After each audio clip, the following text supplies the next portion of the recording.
It's time for Friday night football action. You're watching the End Zone, presented by the Dozier Law Firm. Here's your host, Bill Shanks. And hello, everybody. Welcome to our broadcast. I'm Bill Shanks from Fox Sports 1670 and from the Telegraph. Later on, we'll have our game of the week, one of the best rivalries in Middle Georgia with Westside and Baldwin. And, of course, Region 2 and Quad A back in action after a week off. We'll have that on the scoreboard a little bit later on. We start in AA on the show as Northeast hosted Macon County tonight at Thompson Stadium. The Raiders have played well all year long with the exception of one game, the loss to Lamar County, and everybody's really losing to Lamar County so far. As for the Macon County team, they needed a good week and a good game to come back after a loss last week to Bleckley County, 42-21. Here we go for some of the action of this game at Thompson Stadium where we showed the band playing.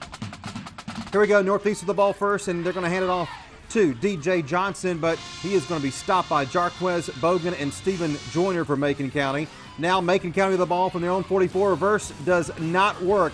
Zyro Frazier makes the tackle there. Good D for the Raiders as well. Here's the JT Hanna Promotions hit of the week. Davion Anderson is popped by Marquell Jackson.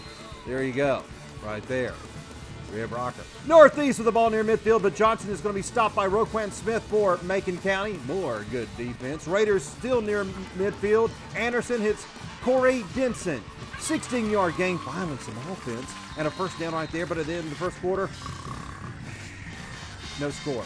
They turn around and head the other way, but Curry with a fumble right there, and the Bulldogs would recover. Huge turnover there for Northeast. Later in the second quarter, Northeast got the ball back again, though. They were playing good D. Anderson, shotgun scrambles, looks, finds Khalil West for the first down. Great catch there, but they stalled again. The Bulldogs would get it back. Here is Jared Daniels, number 21, up the middle. Nice 13-yard run there for Macon County as they are trying to knock on the door. Macon County would have to go for a field goal right before the half. David Saldana trying to kick it. Oh, nope, it's blocked. And the first half would be a snoozer. Absolutely, positively no offense. Scoreboard, no score at halftime. There was no score. Yeah, there was no score, but Macon County would score 10 in the second half. Win at 10-0. They improved to 5-2, 3-1 in the Region 4 AA. They host Monticello next week. Northeast also now 5-2, 2-2 now in the region. To Warner Robins, the Houston County Bears at home against the Demons at McConnell Talbot. Please pay attention to these highlights. Here you go. Start of the first quarter. Houston County kicks off to Warner Robins. Reggie Gordon on the return. Gets it about 35 yards. Where Lewis and Hughes will take him down right there. And then the Demons go to work. Caden Johnston fakes the handoff, looks to pass, throws it to Danny Height III, who is wide open around the 25, and he gone. Touchdown for the score after the PAT. That would make it 7-0. Demons down on top. Warner Robins down with the ball again. Caden Johnston fakes the handoff, passes to Blake Davis, but he's going to fumble, and Quade Denning gets it for Houston County, the 18. And watch this run, 50, 40, reminds me of myself. No, well, it really doesn't. How about this? This is going to be a touchdown, 20-15, 10-5, and he's going to score. And this game was tied at 7 right there. Second quarter now, Houston County with the ball. Jake Brom makes 15-yard pass to Brinston Lindsay. He's going to be taken down by Reggie Gordon. Then Fromm again, hands off. Samson West runs right side, gets about 32 yards before Gordon is going to push him out of bounds right there. Fromm again, back looking. Brinston Lindsay again at the 3, drags Gordon, but he's in there for the score, and it's 14-7 Houston County. Are you kidding me? Take note, CNN. This is a news alert. Breaking news. Houston County with the ball again. Look at their 15-yard gain. Then Fromm again, passing Caleb Defron up the left side, and he scores. You have got to be kidding me. 21-7 is and look at this. Look at this final. Houston County 27. Warner Robins 23. This is what you call an upset. What a win for Von Laster. Warner Robins now 6-1. They will host Grovetown next week. Back to Macon Central hosted Peach County in Region 2. AAA action tonight. Peach County wearing the pink for breast cancer awareness. Here we go. Trojans with the ball on their own 13. Watch this. Delwyn Hillsman. He gone. Long touchdown there. 87 yards for the score. The Chargers could not catch him. And the visitors are on the board first. PAT was going to be up and good right here. And Peach County will lead by the score of 7-0. Later now in the first quarter, Peach got it back. Greg Williams, little play action, then a bomb. Tyler Gibson gets it for a 58-yard gain right there. Nice play.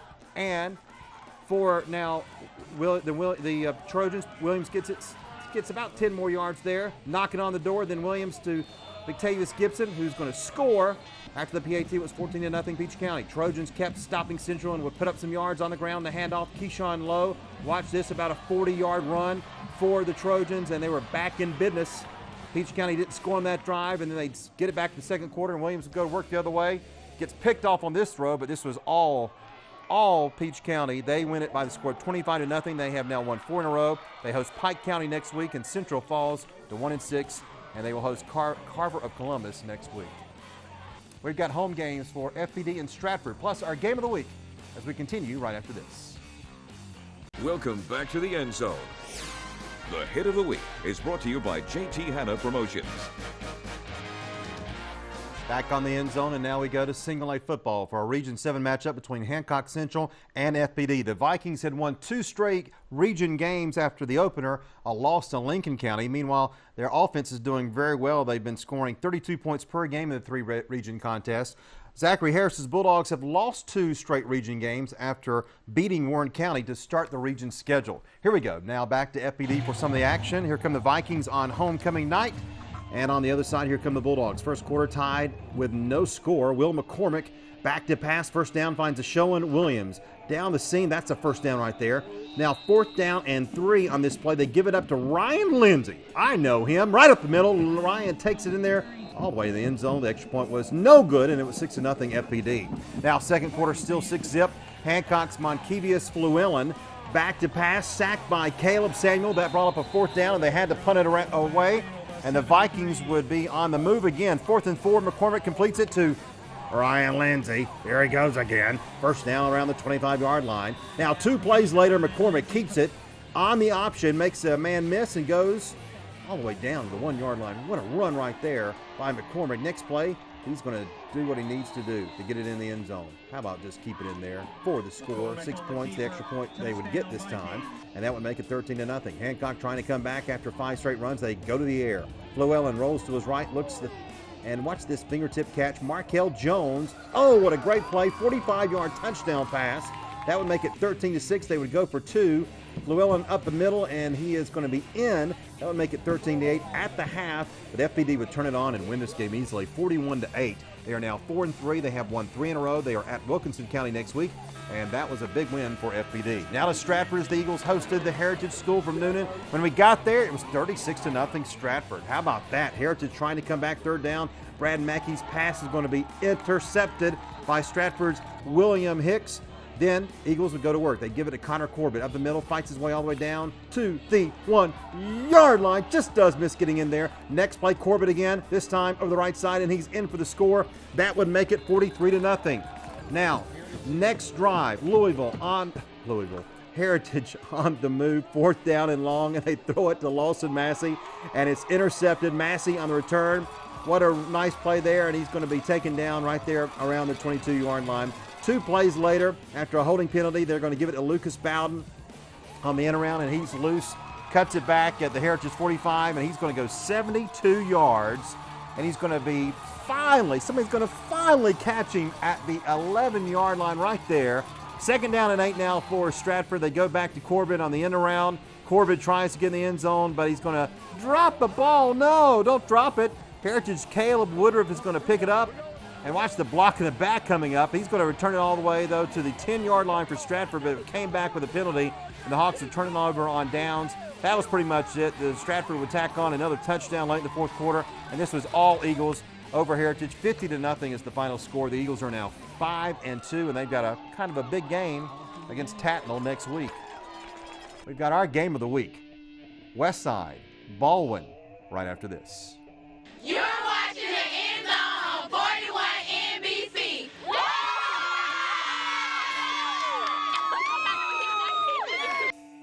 Welcome back to the End Zone. The drive of the week is brought to you by 5-Star Automotive. Last week, all the teams in Region 2 and Quad A were off, but they were back in action tonight. And we have one of the best rivalries in Middle Georgia football, Baldwin and Westside at Ed DeFore Sports Complex. Both teams were 3-3 coming in, but the Braves are 2-1 in the region, while the Seminoles were 1-2. The big difference was Westside has already lost to Mary Persons, while Baldwin will play the Bulldogs next week. The Braves had won 4 straight over the Seminoles until last year. when Westside beat Baldwin 44-26 in Milledgeville. Here we go. Back to the action for this game. Here come the Seminoles walking carefully through the banner. And the Braves showed a bit more speed. Here we go. Westside would kick off, and we are off as they would receive. Baldwin would receive and elect to receive. Here we go. Ventavious Thomas gets the ball around the 20, and he's going to get a nice return there around to the 40-yard line. Good field position. Baldwin goes to work. Tajay Chambers, a handoff to Thomas, who gets about 15 yards to the Seminoles' 30-yard line. Good run there. Now Chambers for the keeper, and he's going to leap to the 20-yard line right there. But Baldwin would only have to settle for a field goal. Rob Deason kicks it up, and it is good. Hey, nice lady, get out of the way. Come on. The visitors are up on the board first, 3-0 Braves. Here is our five-star drive of the week, and watch it quickly. For Westside, Keyshawn Sneed hands off to Cedric Hollingshed. Runs up the middle for about an 18-yard pickup right there. And now, the bomb. Shotgun. Watch this. DeQuavius Walker is going to get it after that bomb and almost goes down, but keeps his balance and takes off. How about a 60-yard touchdown after the PAT? Seminoles had the 7-3 lead. That was our quick five-star drive of the week. Just a lot of good defense in this game, too. Chambers for the Braves. They're trying to get going, try to get some offense going for Baldwin, but he's going to run and just get stifled by the Westside defense here. And Westside would lead 7-3 going into the third quarter. Westside would hold on and win this big. A big win for Spoon Risper. 20-9 is the final. They will now host Perry next Thursday, and both the Braves and the Seminoles are 2-2 in the region, to Quad A. But of course, big win for Westside as they will have the tiebreaker. We will zoom through that scoreboard coming up right after this. Do not forget to join me every weekday afternoon from 3 until 6 for the Bill Shanks Show on Fox Sports 1670 AM in Macon and online at foxsports1670.com. Plus, check out our morning show with Charles Olson and Daniel Shirley every weekday from 7 until 9 a.m. And tomorrow morning, it's the Saturday scoreboard with the one and only Bobby Pope. All right, let's get to the scoreboard. We got some very interesting scores as these region matchups are kind of taking shape here. We start with veterans. This is a good football team, folks. They beat Perry tonight 29-0. Logan Bird with 2 rushing touchdowns. Antoine Harris, a 26-yard touchdown. They have now won 4 straight, and they host West Lawrence next week. Mary Persons, Oliver Rutland, 47-20. This is one of the best teams in Quad A. They have really played well all year long. They are now 7-0. Carver of Columbus over Southwest, 52-6. The Patriots are now 0-8. Thompson, 20. Dodge County, 7. That's a surprising loss to a certain extent for Dodge County. They are now 3-5 on the year. Waco all over Swainsboro. That's not a surprise. Waco is a great team, now 7-0. They are allowing only 10 points per game. They have a great defense. Laney over East Lawrence, 50-12. The Falcons have now lost 3 in a row. Bleckley County over Taylor County in Region 4 AA. The Royals have won 5 straight games. Crawford County Monticello all over Crawford County. The Eagles have now lost 40 games in a row as the Hurricanes prevail big time. And Putnam County loses Lamar County 55-13. Clinch County over Wilcox. The Patriots are struggling. Worst season since 2005. Dooley County gave Marion a run, but they lose by 2 points tonight in Buena Vista. The Eagles are now 7-0. Hawkinsville all over Central Talbotton 49-6. Lincoln County over GMC 35-13. Twiggs over Warren 17-6. Aquinas, no surprise, over Wilkinson County 43-14. John Milledge, big time over Briarwood by the score of 42-0. Here's a big one. Westfield over Deerfield Windsor 28-21. Mount DeSales with a big win over Westminster 41-10. And Tatnall getting ready for that game against Stratford next week. They win 27-0 over Trinity Christian Sharpsburg. That is our show. Thank you very much for being with us. For all of us at 41 NBC, I'm Bill Shanks. Have a great weekend. Good night.